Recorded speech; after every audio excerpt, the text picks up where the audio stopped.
Dios les bendiga, hermanos. Vamos a iniciar. ¿Sí miran la pantalla, hermanos?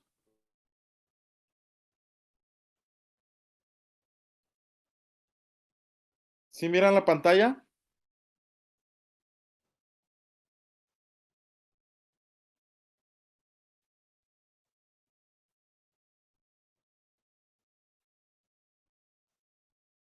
Muy bien. Si tienen un comentario o algo, pues me dicen, hermanos, para detenerme un poquito, ¿sale?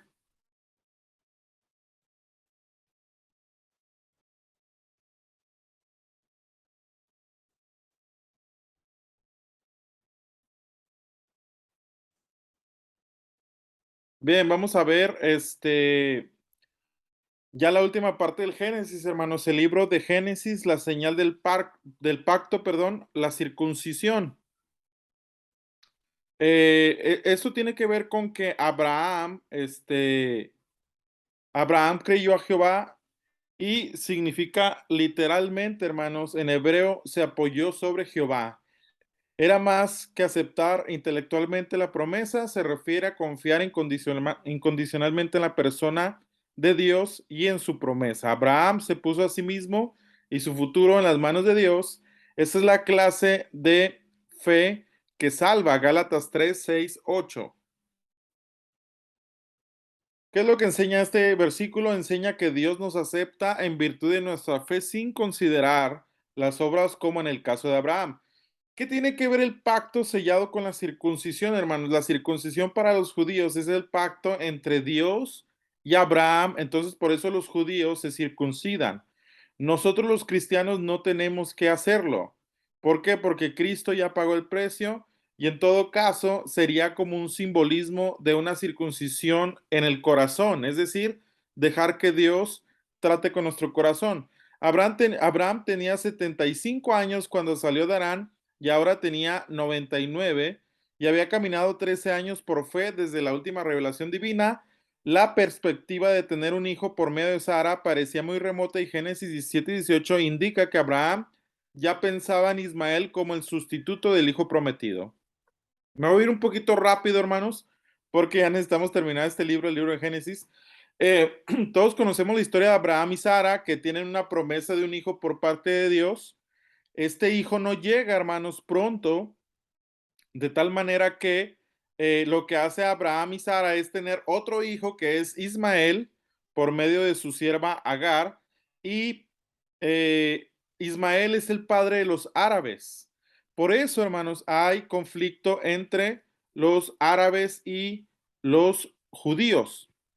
¿Por qué? Porque eh, los dos dicen somos hijos de Abraham, pero el pacto sellado es a través de Isaac con la circuncisión. Entonces, la circuncisión, hermanos, es algo importante para los judíos. ¿Por qué? Porque es la señal del pacto con Israel.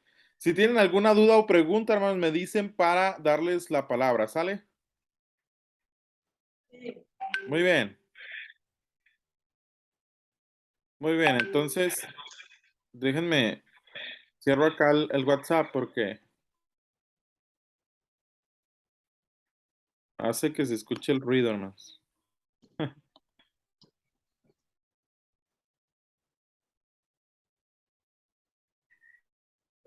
Muy bien.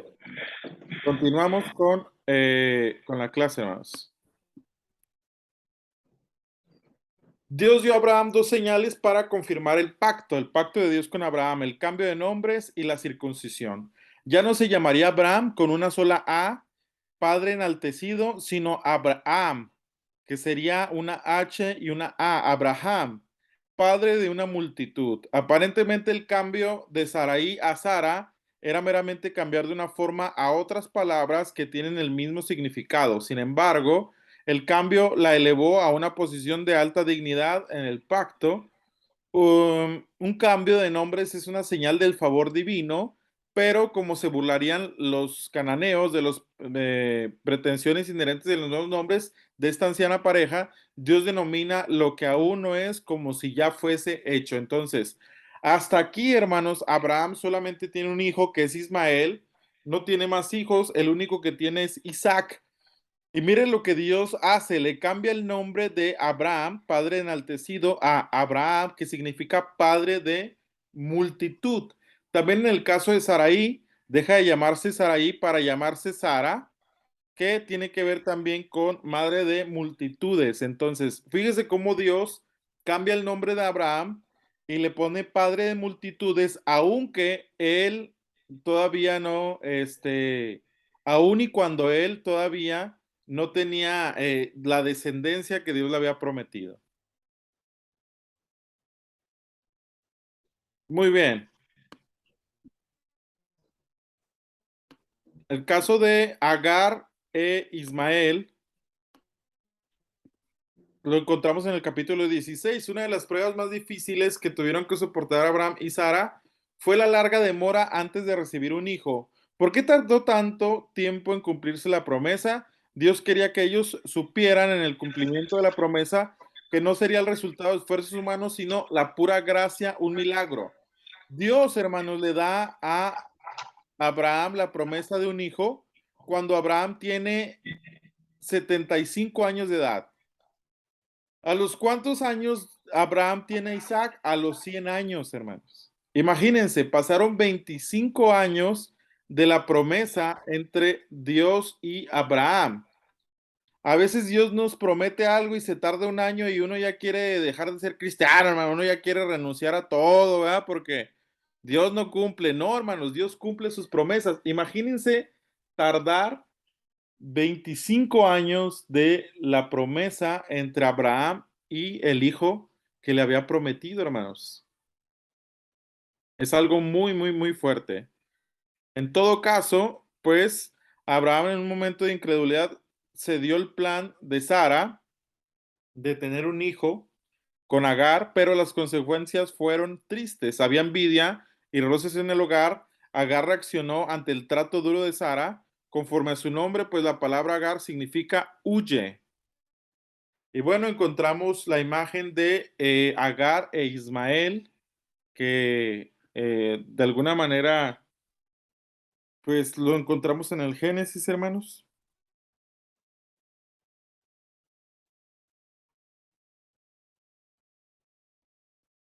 Entonces, como quiera, hermanos, es parte de la historia de Abraham, de Isaac, de Sara, y en este caso Ismael y Agar, que salen, que son despedidos de la casa de Abraham, pero después tienen que regresar. Después de esto, hermanos, tenemos la destrucción de Sodoma y la liberación de Lot. Capítulo 18, 19 del Génesis. El pecado de los sodomitas había llegado a su colmo y Dios estaba por castigarlos. El Señor le reveló a Abraham que había determinado destruir a Sodoma y Gomorra. Ustedes entienden, hermanos, ustedes entienden, ustedes han leído la historia de,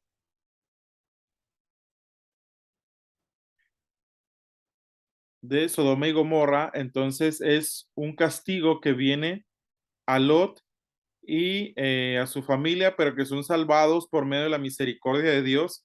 Y todo Sodoma y Gomorra, hermanos, vienen a ser destruidos.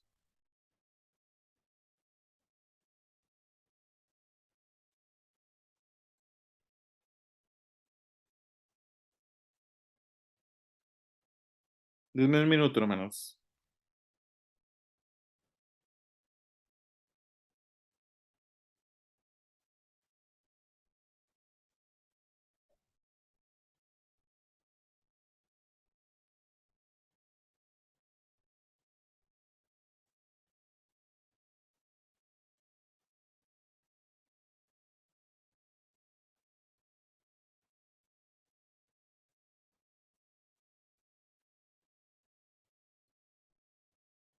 Muy bien.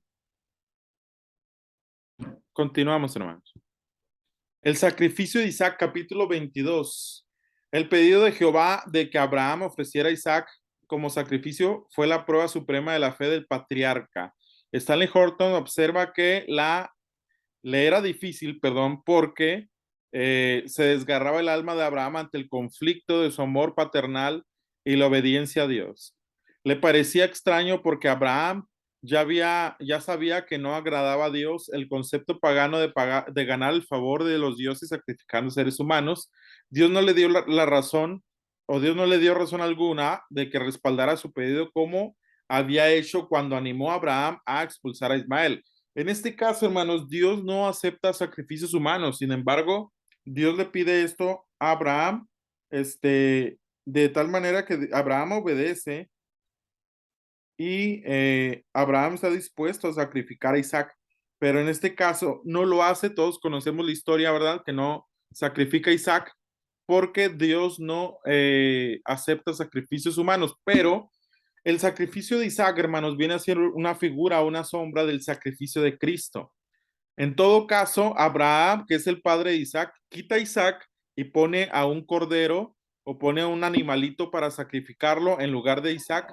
Pero en el caso de Dios, hermanos, lo que hace es que quita el cordero y pone a su propio hijo para morir por todos nosotros. Entonces, Dios en su misericordia le permite a Abraham que no sacrifica a Isaac, pero viene a ser una figura del sacrificio de Cristo.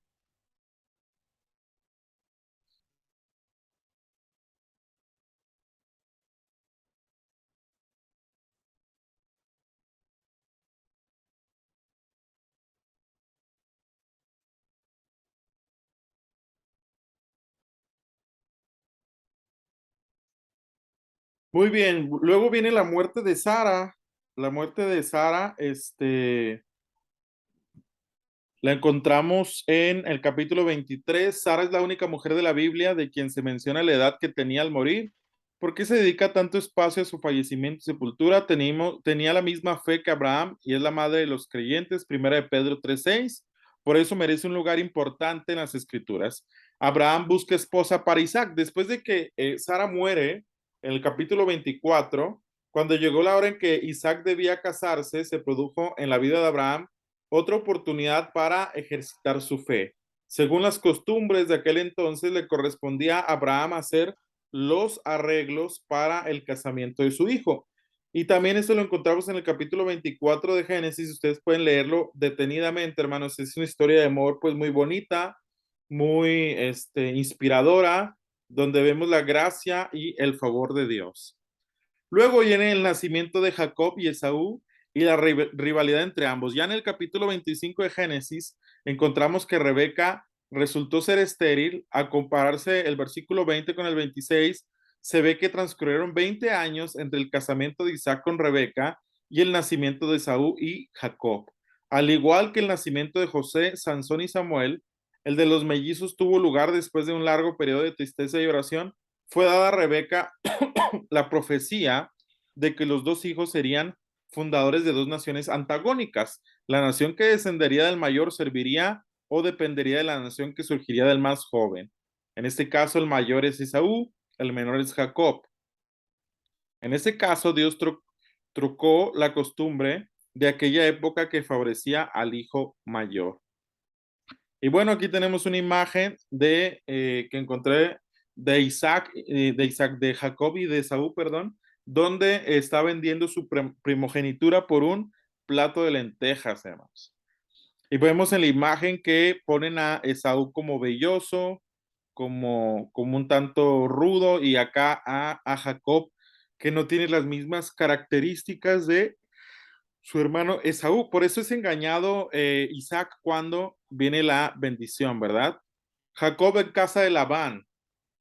En el capítulo 29 y 30 encontramos los 20 años que pasó Jacob en casa de Labán y fueron duros, hermano. Labán empleó contra Jacob la vieja arma del engaño que Jacob mismo anteriormente había utilizado.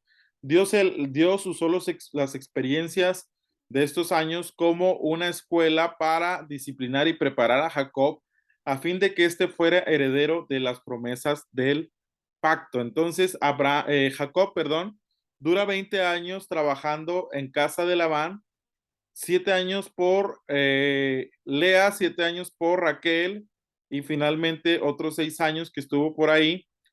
Porque muchas veces nos puede disgustar la historia, hermanos, de Jacob y de Labán, porque trabaja 7 años prometiéndole a su hija menor, pero le da la mayor. ¿Por qué? Porque en la costumbre judía era necesario que primero se casara la mayor y luego la menor. Entonces, por eso es lo que hace Labán, le da primero la mayor y finalmente le da a su hija menor. Y bueno, de Jacob tenemos las 12 tribus de Israel. Tenemos a Rubén, que significa Bet, un hijo, que es hijo de Lea. Tenemos a Simeón, que significa ha oído, que es hijo de Lea. Leví, que significa juntado, es hijo de Lea. Judá, que significa alabanza, hijo de Lea. Dan, que es juez o juzgó, que es hijo de Bila, la sierva de Raquel. Neftalí, que es mi lucha, es hijo de Bila. Gad, buena fortuna, que es hijo de Silpa. Aser, bienaventuranza o feliz, hijo de Silpa, sierva de Lea. Isaacar, hay una recompensa, significa que es hijo de Lea. Azabulón significa morada, que es hijo de Lea. José significa añadidura, que es hijo de Raquel. Y Benjamín, hijo de la diestra, que es hijo de Raquel. Los dos hijos últimos son los hijos de Raquel, por eso eran los más queridos este, por Jacob. Muy bien.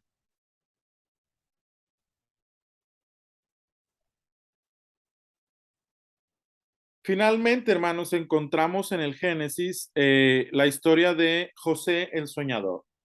José el Soñador tiene una extensión de 37, de 13 capítulos, hermanos, del 37 al capítulo número 50. José es uno de los personajes más atrayentes de la Biblia. Ross, un escritor, observa que era un idealista práctico que tuvo el principio de su vida sueños que lo animaron y guiaron en el resto de su existencia. Él manifestó, perdón, tal vez el carácter más cristiano de todas las personas descritas en el Antiguo Testamento. Se nota la importancia de José en el hecho de que se le dedica casi tanto espacio en el Génesis como a Abraham. José es importante porque fue el eslabón entre la vida nómada de los hebreos en Canaán y su vida sedentaria en Egipto. Entonces todos conocemos la historia de José el Soñador, hermanos. José el Soñador es, pues valga la redundancia, un niño soñador que Dios le da varios sueños. Él sueña a el sol, a la luna y a 11 estrellas que se inclinan delante de él. Ese es uno de los sueños más característicos que tiene eh, José el Soñador y que se iban a cumplir como un sueño profético cuando él fuere adulto, ¿verdad? Entonces, es interesante, hermanos. ¿Por qué? Porque encontramos que José el Soñador es alguien que le cree a Dios por medio de las promesas que le hace, aunque todo mundo no creía en él, hermanos. José es vendido por sus hermanos. En el capítulo 37, el primer paso para situar a José en Egipto fue ser vendido como esclavo por sus hermanos. Mire, no sé si ustedes tienen hermanos, yo tengo hermanos, yo soy el más chico, hermanos, de mis hermanos, tengo una hermana mayor y luego otra hermana, luego un hermano y soy yo. Y entre hermanos tenemos conflictos, entre hermanos, sobre todo cuando somos niños, nos peleamos con nuestros hermanos y usted sabe la relación entre los hermanos. Pero tanto así como para vender a mi hermano o para que su hermano lo venda, hermano, es algo complicado, ¿eh? En el caso de José, le tenían tanto celo, le tenían tanta envidia a José que decidieron venderlo, hermanos.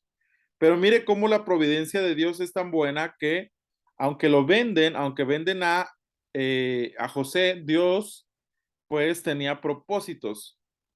José comunicó a su padre lo mal que se hablaba de sus hermanos. A los 17 años fue enviado a sus hermanos para aprender a pastorear ovejas. La irreverencia y la baja moralidad de ellos lo escandalizaron. Luego es vendido, hermanos, es vendido en el capítulo 37.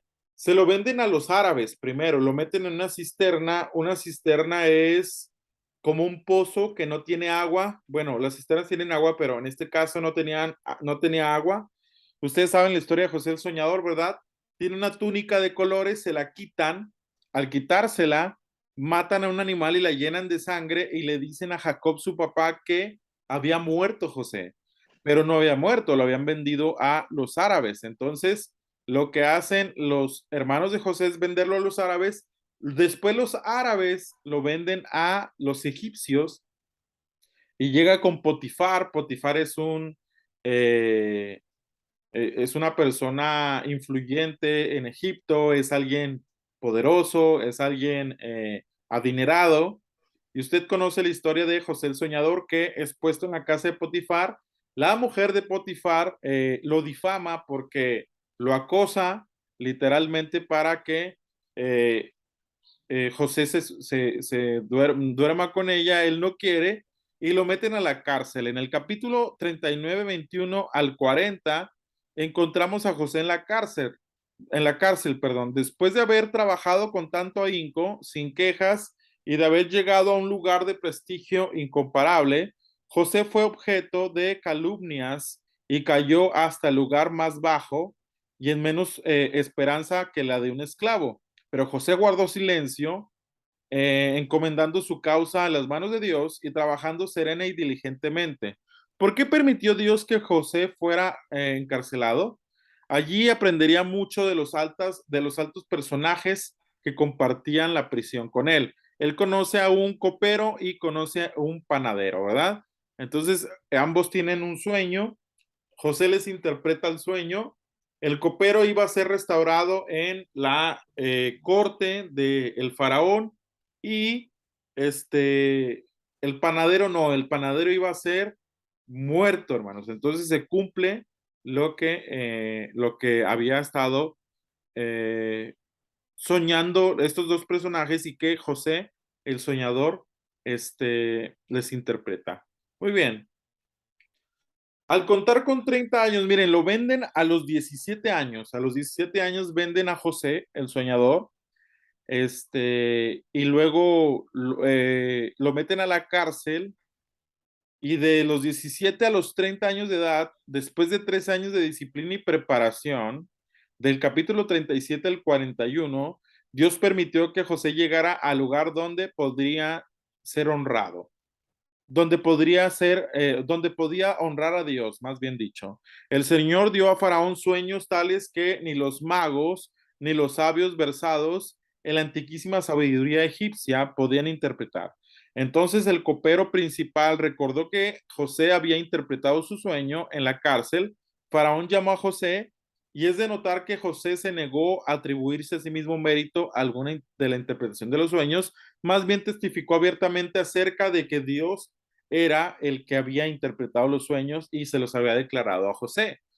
Entonces ustedes saben el sueño de Faraón, hermanos, si se acuerdan, las 7 vacas gordas, las 7 vacas flacas, luego el sueño de las espigas, que es algo parecido.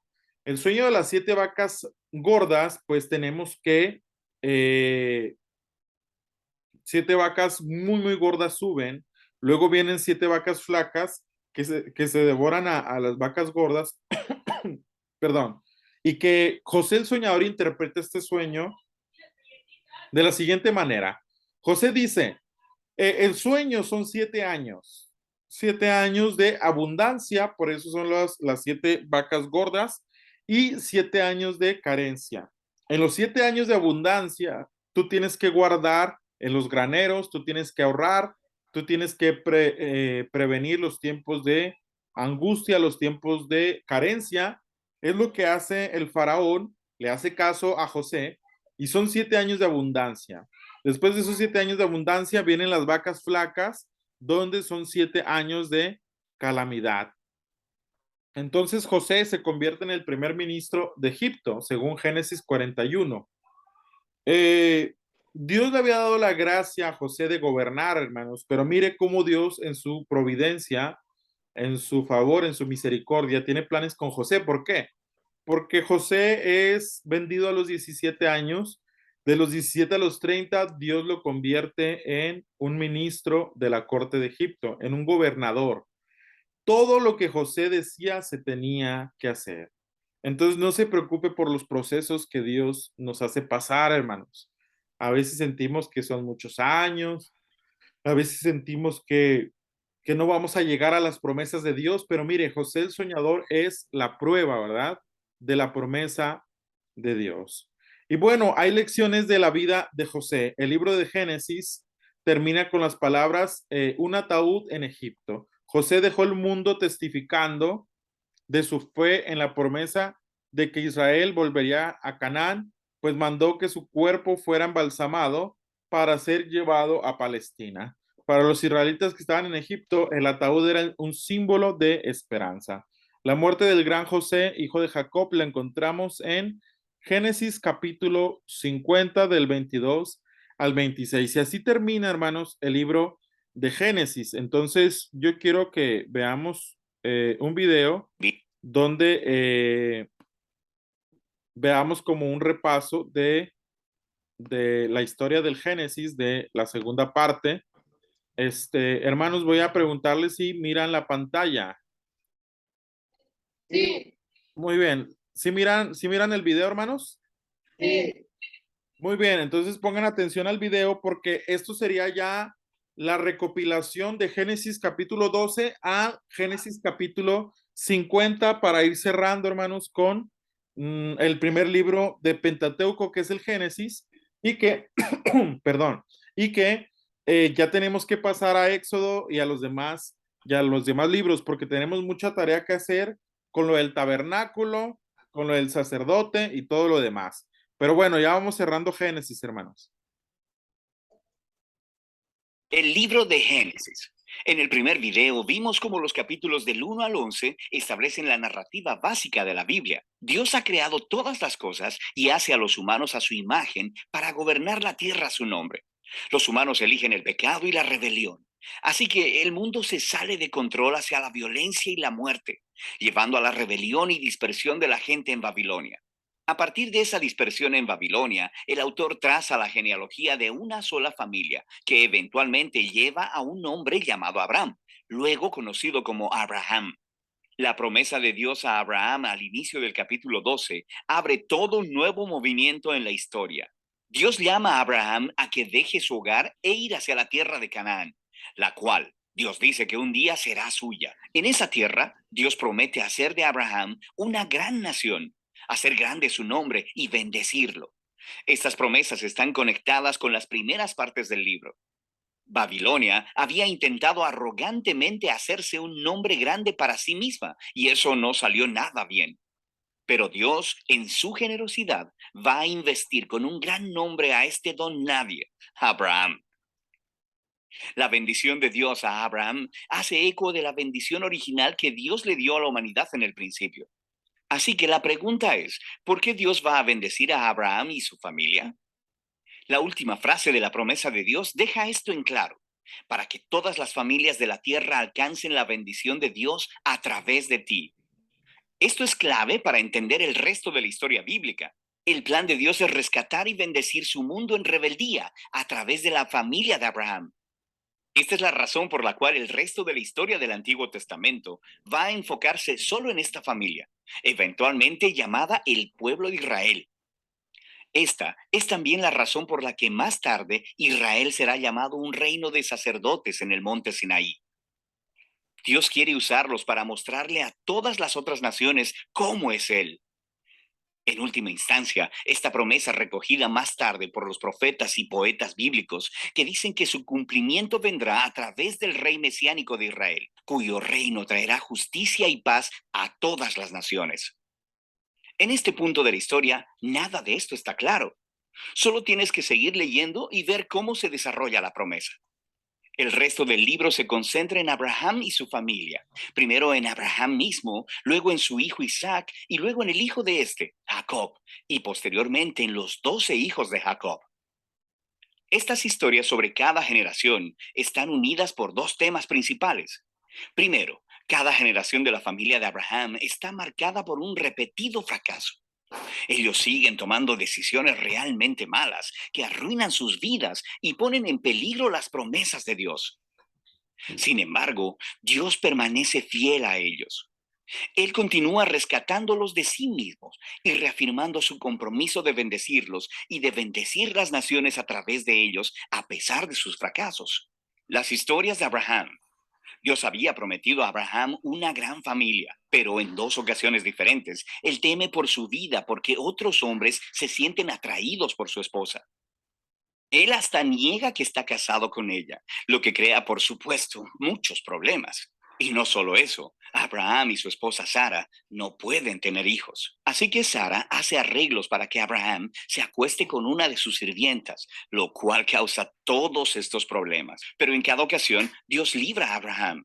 En los capítulos 15 y 17, Dios hasta formaliza su promesa a Abraham con un compromiso oficial llamado pacto. Esta es una escena clásica. Dios invita a Abraham a mirar las estrellas del cielo y a contarlas. Él le dice que así de numerosa será su familia.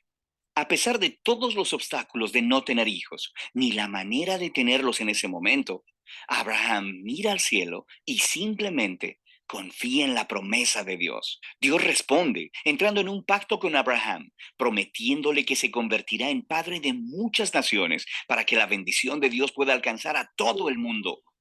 Dios pidió a Abraham que marcara a su familia con una señal del pacto, la circuncisión de todos los varones en la familia. Este es un símbolo que les recordará que la fecundidad de su familia es un regalo de Dios. Eventualmente, Abraham tiene muchos hijos y muere anciano en buena vejez. Las historias de Jacob desarrollan estos temas en forma todavía más dramática. Desde su nacimiento, Jacob vive a la altura de su nombre, que significa engañador. Estafa a su hermano y le quita su herencia y bendición. Lo hace nada más y nada menos que engañando a su anciano y ciego padre. Luego, simplemente se va. Va y toma 4 esposas, aunque realmente solo ama a una, Raquel. Él crea un montón de rivalidades en la familia. Lo único que lo humilla es ser engañado por su tío Labán, quien le engaña durante años de su vida. La situación finalmente se invierte. Es un Jacob humillado el que regresa a su tierra. En una historia muy extraña, Jacob termina luchando con Dios, demandando que Dios lo bendiga. Algunas cosas realmente nunca cambian, ¿verdad? Sin embargo, Dios honra su determinación y pasa la bendición de Abraham a él. Él le cambió el nombre de Jacob a Israel, que significa el que lucha con Dios. En esta última parte del libro, la historia de los hijos de Jacob es donde todos los temas llegan a un punto crítico. Jacob ama a su penúltimo hijo, José, más que a todos los demás y le da una túnica especial. Los 10 hijos mayores llegan a odiar a José. Lo secuestran y planean matarlo, pero en lugar de eso deciden solo venderlo como esclavo en Egipto, donde termina en prisión, hablando de fracasos familiares. Pero Dios está con José. Él orquesta la liberación de José de la prisión y Faraón termina elevando a José como segundo al mando sobre todo Egipto. José salva a la nación de Egipto durante una hambruna. También termina salvando a sus hermanos y a su familia de morir de hambre. Una vez más, podemos ver cómo la locura y el pecado de la familia de Abraham se encuentra con la fidelidad de Dios, quien transforma hasta la maldad de los hermanos de José en una ocasión para salvar vidas. De hecho, esto es lo que José dice casi al final del libro. Él le dice a sus hermanos, ustedes pensaron hacerme mal, pero Dios lo cambió en bien para salvar muchas vidas. Estas palabras están estratégicamente colocadas al final del libro porque resumen no solo la historia de José y sus hermanos, sino del libro como un todo. De Génesis 3 en adelante, los humanos actúan egoístamente y haciendo el mal, pero este Dios no va a dejar su mundo de su propia cuenta. Él permanece fiel y determinado a bendecir a las personas a pesar de sus fracasos. Puedes ver esto especialmente en cómo esa misteriosa promesa acerca del descendiente de la mujer se desarrolla a través del libro.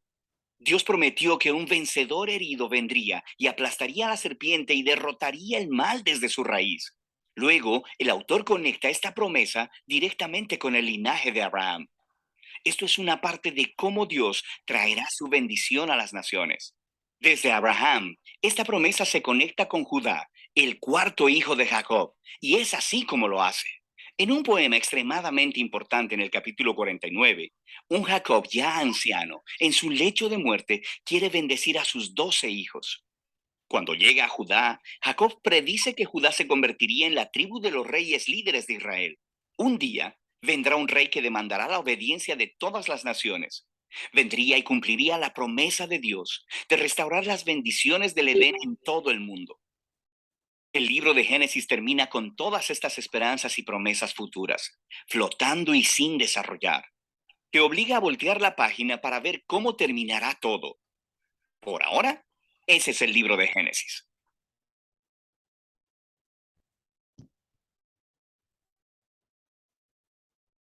Muy bien, hermanos. Entonces, hasta ahí es el libro de Génesis.